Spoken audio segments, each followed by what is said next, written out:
Really Curious here, and today we have a new game to talk about, named South of the Circle. We're about an hour and a half into that game, and we definitely have impressions. Two games have also been updated this week, Towers of Everland and Card of Darkness.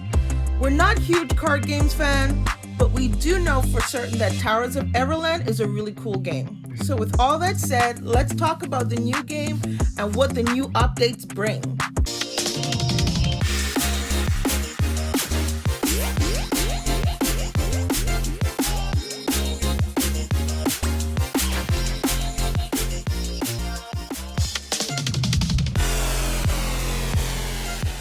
First, let's talk about how we've been doing and our impressions of South of the Circle. This is a narrative adventure game based in 1964 Antarctica. Cambridge academic Peter is involved in an aircraft accident and tries to survive the treacherous Alaskan weather. As he's traversing this environment, you get to explore the terrain, examine houses, meet new people, and you get to tinker with different electronics, objects, and even drive cars. While trying to survive, you get flashbacks of his past and discover that he had a love interest in a time when the Cold War was prominent. Ooh. Most of the games is a series of watching dialogue and answering questions with different emotional responses. Depending on how you answer the question, you get a different response. So it's kind of like a choose your own adventure game or story in a way.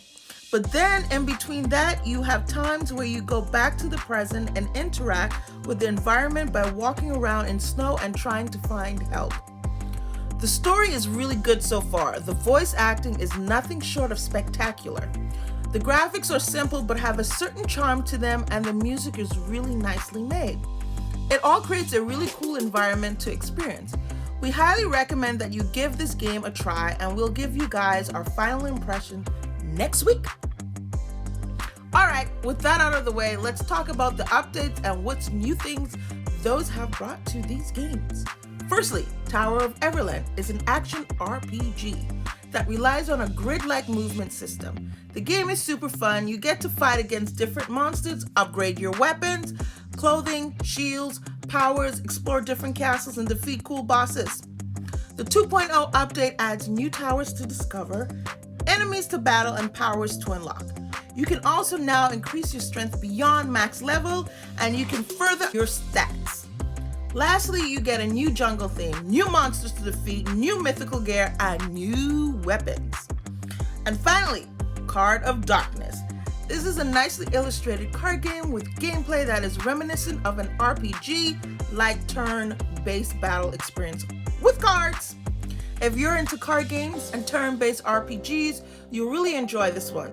In this new update, you get a new adventure with procedurally generated dungeons that get harder every day.